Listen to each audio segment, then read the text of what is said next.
Ben ritrovati ad AgriNews, il TG dell'agricoltura a firma di Veneto Agricoltura in collaborazione con CSQA, Bioagro e Intermizzo. Veneto Agricoltura si occuperà delle fasi dell'istruttoria, dalla selezione delle domande alla valutazione dei progetti del nuovo bando della Regione del Veneto di oltre 300.000 euro per la concessione di contributi da destinare alla realizzazione di aree boscate di pianura.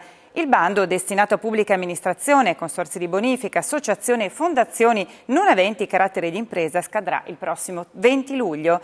Negli ultimi 2 decenni la Regione del Veneto ha stanziato, attraverso ben 8 specifici bandi, oltre 1 milione di euro per la realizzazione di nuove superfici boscate per complessivi 219 ettari. Più in dettaglio, in provincia di Padova sono stati realizzati 5 interventi, altrettanti nel Trevigiano, 10 nel Vicentino, 17 in provincia di Venezia, 3 nel Rodigino e 7 nel Veronese. È il centro di riferimento per la salvaguardia delle razze avicole autoctone del Veneto. Andiamo a conoscere l'azienda sperimentale di Veneto Agricoltura Sasserami di Ceregnano.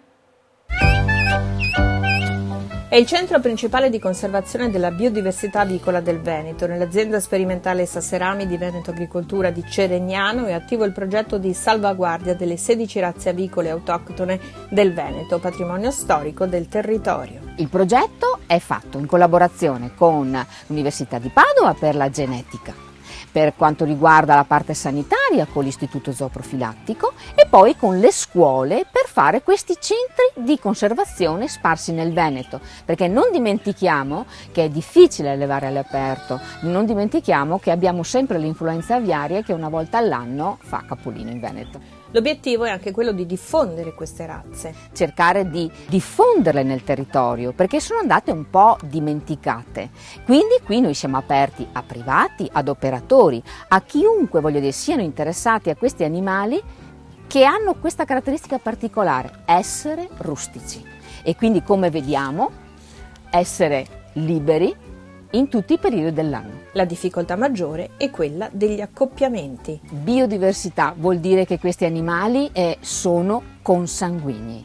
È il nostro grandissimo problema, perché possiamo solo scambiare gli animali tra questi centri, ma poi alla fine sono sempre parenti tra di loro. Ma è per questo che con l'università abbiamo fatto un piano di accoppiamenti che allora cerchiamo di accoppiare sempre della stessa razza, maschi diversi, in modo che la prole sia sì parente, ma diciamo non tantissimo, quindi fratellastri. L'agroecologia, attenta all'ambiente e alla salute dei consumatori, è un settore strategico per il Paese. Puntare su di essa è fondamentale per i benefici che può generare e deve essere supportata con diverse azioni, a partire dal potenziamento della diffusione della produzione biologica, anche alla luce della recente approvazione della relativa legge, da una forte riduzione dell'uso dei pesticidi e dall'assenza di antibiotici in allevamento. L'agroecologia è inoltre funzionale alla creazione dei biodistretti che favoriscono un modello sostenibile di allevamento, migliorando il benessere animale. In questa direzione vanno gli standard volontari messi a punto da CSQA per supportare le imprese che intendono certificare i prodotti di origine animale o derivanti da animali che non hanno subito trattamenti antibiotici in allevamento. La certificazione permette di supportare il claim antibiotic free o allivato senza antibiotici e gli standard si applicano a carni suine, avicole, uova, pesce e a tutti i loro derivati e ai conigli da carne. Come sempre diamo spazio ad ARPAF, all'Agenzia regionale di prevenzione e protezione ambientale del Veneto, col nostro agrometeo.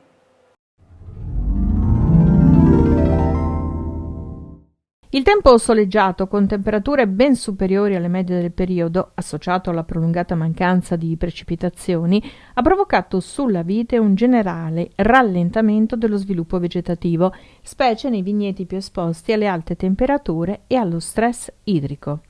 In previsione, la settimana trascorrerà all'insegna del caldo, con temperature che si manterranno ben superiori alla norma. Il tempo sarà infatti in prevalenza stabile e soleggiato, salvo qualche tratto di variabilità, ma purtroppo senza significative precipitazioni su gran parte della regione. Chilometri zero, prodotti stagionali, questi i consigli dello chef Alessandro Mazzone.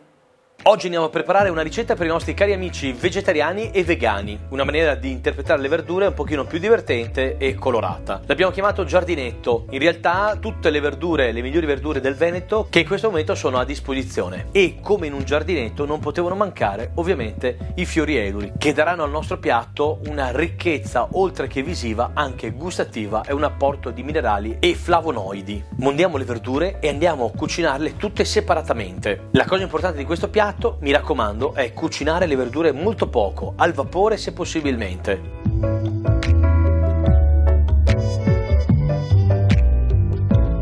Andremo ad abbinare uno straordinario vino e in particolare oggi siamo nella zona del Soave. Guardate che bella l'etichetta, si chiama Libertate, vino che andrà molto bene nell'abbinamento con questo piatto. Buon appetito! Bene, questo è veramente tutto. AgriNews vi aspetta nella prossima puntata.